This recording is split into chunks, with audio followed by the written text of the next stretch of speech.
Are now emerging as to what exactly was in that toolkit, and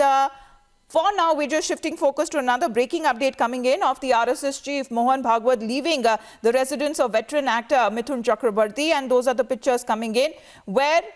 we have earlier given you the details of this meeting taking place. Now we believe the meeting has gotten over now, with the RSS chief Mohan Bhagwat visiting actor Mithun Chakrabarti at his Mumbai residence, and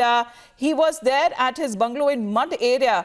where this meeting currently has taken place. It is now being cited, this meeting that is coming close on the heels of the upcoming Bengal Assembly elections, and also Mithun Chakrabarti, a Bengali actor who is a very popular star, a veteran rather, has a massive fan following. Going across to Aishwarya Kapoor for a quick update, because he himself is a former member of the Rajya Sabha too, so he has political connections there. Aishwarya, what more do we know of this meeting? This meeting, Amita, is being told to be happening on the eve of Basant Panchami and then Saraswati Puja. So that is what the official line is. But this is a meeting between a former member of parliament, a very popular leader from the poll-bound state of West Bengal, and then the top leader of the RSS, which is the political ideologue of the ruling dispensation in the country, which really wants to topple Mamata Banerjee. And if we join the dots, this meeting becomes very, very, very, very sensitive, and hence all the speculation. Because BJP is in a headhunting stage. BJP is looking out for a very popular face in the state of West Bengal. They've had those massive sways from TMC basically into their fold, but they're still lacking one face which can take on Mamata Banerjee. And whether Mithun Chakrabarti, Saurav Ganguly, either of these two, if BJP is able to rope them in, it is going to be a massive, massive victory for them. And that's exactly why you see none of the BJP leaders, but the RSS Supremo Mohan Bhagwat, deciding to go to Mithun Chakrabarti's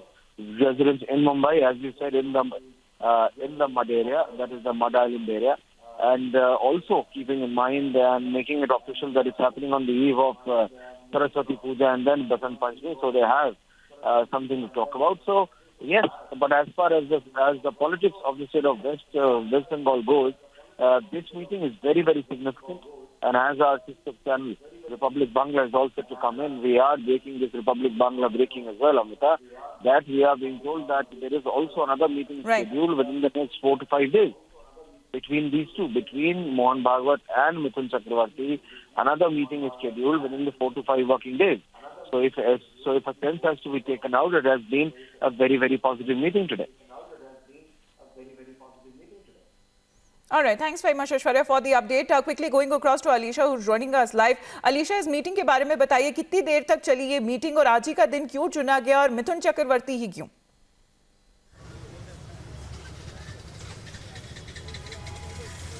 देखिए, बिल्कुल अमिता, सवाल तो काफ़ी खड़े हो रहे हैं, क्योंकि जहाँ तक वेस्ट बंगाल के चुनाव को लेकर बात है तो जाहिर सी बात है बीजेपी और आरएसएस कोई भी मौका नहीं छोड़ेगी कि बंगाल में अपना सरकार बनाने के लिए और वहीं पर मिथुन चक्रवर्ती को बात करें, क्योंकि आज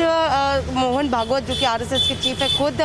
मिथुन चक्रवर्ती को मिलने के लिए मुंबई में स्थित मड आइलैंड जहां पर उनका घर है वहां पर उनको मिलने के लिए आए। करीबन 1 घंटे से ज़्यादा तक की जो मुलाकात है दोनों के बीच में हुई, बातचीत जो है, हालांकि 2019 में भी मोहन भागवत और मिथुन चक्रवर्ती के जो है मुलाकात की गई थी और ये मुलाकात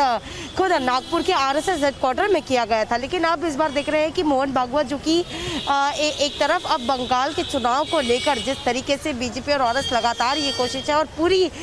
जो है जीत को लेकर जो सफलता के लिए हर प्रयास जो है वो ज़रूर किया जा रहा है, और खुद उसको मिलने के लिए आज जो है मोहन भागवत मुंबई पहुंचे हैं और मिथुन चक्रवर्ती से उन्होंने बातचीत की है और 1 घंटे तक की मुलाकात रही है। खुद मिथुन चक्रवर्ती जो कि बंगाल के राज्यसभा सांसद रहे हैं तृणमूल कांग्रेस की ओर से, लेकिन उनके बिजी शेड्यूल के चलते हुए वो वहाँ पर जो है अपना समय नहीं दे पा रहे थे पार्टी को देकर, जो कि जिसको देखते हुए उन्होंने इस्तीफा दिया था। लेकिन अब कहीं ना कहीं पर बीजेपी पूरी कोशिश कर रही है कि मिथुन चक्रवर्ती जो कि लोग के काफ़ी प्रिय है, काफ़ी लोक प्रतिनिधि है वो, तो वहीं पर लिखते हुए कहीं ना कहीं ये भी जो है स्पेकुलेशन लगातार लगाए जा रहे हैं कि मिथुन चक्रवर्ती कहीं ना कहीं पर बीजेपी में भी आ सकती है। स्पेकुलेशन बहुत दिनों से, कई महीनों से चल रहा है, क्योंकि पहला जो मुलाकात 2019 में हमने जैसे बताया जो एक मुलाकात की गई थी, उसकी मुलाकात के बाद इस स्पेकुलेशन कई बार हो चुके हैं कि खुद मिथुन चक्रवर्ती कहीं ना कहीं पर बीजेपी में शामिल हो सकते हैं, लेकिन अब तक इसका पिक्चर क्लियर नहीं है। पर इस बार जो एक दूसरा पॉजिटिव मीटिंग जहाँ पर हम देख रहे हैं मुंबई के मड आइलैंड में मिथुन चक्रवर्ती के घर पर, तो इसके बाद अब देखना होगा कि मिथुन चक्रवर्ती अपना क्या फिर से कमबैक जो है वो पॉलिटिक्स में करते हैं या नहीं, क्योंकि हाल ही में जो वेस्ट बंगाल के जो चुनाव होने वाले हैं वो काफ़ी महत्वपूर्ण जो है ज़रूर बीजेपी के लिए रहा है। जी Alisha, because he has been long associated with the Trinamool there, but also now not being a member of parliament, as Mithun Chakrabarti enjoying that kind of popularity there on ground, but being associated with the TMC for a long time. ये भी बताया जा रहा है, जैसे ऐश्वर्या हमारे political editor ने भी हमें बताया अलीशा, कि आने वाले 2-3 दिनों में दोबारा मुलाकात हो सकती है।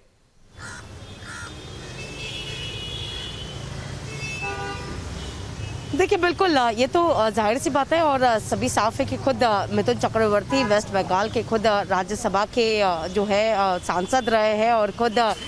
टीएमसी से वो रहे थे, पर उनकी बिजी शेड्यूल को लेकर, उनके फिल्म के शेड्यूल को लेकर कई जो पार्टी मीटिंग थे जिस पर वो अटेंड नहीं कर पा रहे थे और उन्होंने खुद ही जो है पार्टी से इस्तीफा दिया था। लेकिन इसके बाद अब लगातार बीजेपी के ओर से ये कोशिश ज़रूर रही है और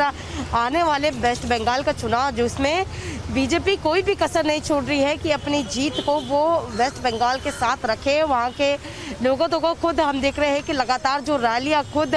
जो है पब्लिक मीटिंग, पब्लिक एड्रेस जो है वो खुद गृह मंत्री अमित शाह और प्रधानमंत्री नरेंद्र मोदी की ओर से की जा रही है और तमाम लोग जो है वहाँ पर हम सहयोग होते हुए दिखाई दे रहे हैं। पर साथ ही अब इस समय जहाँ तक मिथुन चक्रवर्ती को मिलना, मुलाकात करना और खुद मोहन भागवत जो कि खुद मुंबई के मड आइलैंड में जहाँ पर मिथुन चक्रवर्ती का घर है वहाँ पर उनसे आकर मुलाकात कर रहे हैं और 1 घंटे से ज़्यादा तक की मुलाकात हुई है, तो कहीं ना कहीं पर एक ज़रूर स्पेकुलेशन ज़रूर देता है कि बीजेपी पूरी कोशिश कर रही है कि एक जो है एक लोक प्रतिनिधि जो कि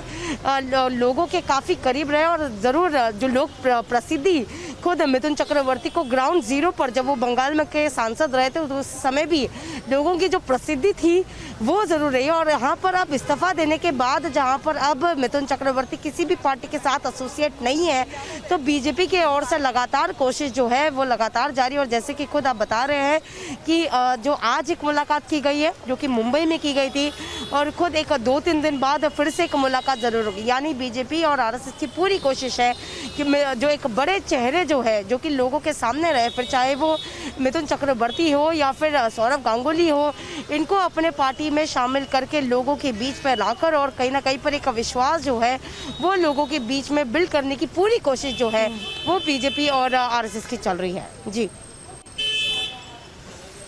But Alisha, even as the BJP is preparing for a tough battle in the state of West Bengal, because this contest is going to be tough for both the TMC and the BJP. If we also point out, the centre has formed a panel to plan Netaji anniversary celebrations, and this committee also had actors like Kajol, also Mithun Chakrabarti, and you also mentioned Saurav Ganguly. This has assumed a lot more political significance, especially with today's meeting of Mohan Bhagwat meeting Mithun Chakrabarti.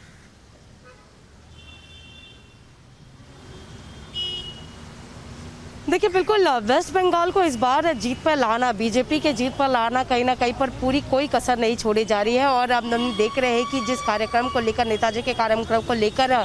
जहाँ तक अब celebrity और importantly हम देख रहे हैं waste Bengal में जहाँ पर सबसे ज़्यादा प्रसिद्धि ज़रूर जाहिर सी बात है खुद मिथुन चक्रवर्ती को रही है और सौरव गांगुली हो या फिर जैसे आपने बताया काजल हो, इन लोगों को जो अप्रोच किया जा रहा है वो इसीलिए ताकि लोगों के बीच में आकर लोगों के साथ रहकर और कहीं ना कहीं एक विश्वास जो है इस लोक प्रतिनिधि के ओर पे रहते हैं, उसी विश्वास के तौर पर बीजेपी जो है बंगाल के चुनाव की लड़ाई की जो तैयारियां है वो कर रही है। अब हम देख रहे हैं कि खुद मोहन भागवत, क्योंकि एक इसलिए पिछली की जो मुलाकात थी वो 2019 में हुई थी। उस 19 की जो मुलाकात थी वो तो नागपुर में हुई थी, पर इस बार हम देख रहे हैं कि मोहन भागवत खुद ही मुंबई में आकर मिथुन चक्रवर्ती के घर पर जाकर 1 घंटे से ज़्यादा तक की मुलाकात की है। और जाहिर सी बात है कई ऐसे बातचीत हुई, अब तक बातचीत क्या हुई इसका साफ नहीं हुआ है, पर एक जहाँ तक अंदाज़ा ज़रूर लगाया जा सकता है कि अब जहाँ तक मिथुन चक्रवर्ती जो कि उस समय यानी जब खुद वो टीएमसी के ओर से बंगाल में सांसद रहे, राज्यसभा सांसद रहे हैं, लेकिन अपने कामों के शेड्यूल की वजह से उन्होंने जैसे रिजाइन किया, इस्तीफा दिया, इस्तीफा देने के बाद अब पूरी कोशिश जो है वो एक तरफ अब बीजेपी की ओर से की जा रही है, क्योंकि अब ये कहीं ना कहीं पर एक सीधा रास्ता बीजेपी के लिए भी दिखाई दे रहा है, क्योंकि एक स्ट्रॉन्ग न कि सिर्फ एक एक्टर मिथुन चक्रवर्ती और लोगों की काफ़ी प्रसिद्धि में रहे, पर एक स्ट्रॉन्ग कंटेस्टेंट भी जो है वो ज़रूर हो सकता है इस आने वाले वेस्ट बंगाल के चुनाव में। और यही प्रयास के तहत आज हमने देखा कि खुद मोहन भागवत जो कि आज मुंबई में पहुंचकर मिथुन चक्रवर्ती से मुलाकात किया। ये देखना है कि आखिरकार मिथुन चक्रवर्ती अपना क्या फैसला लेते हैं।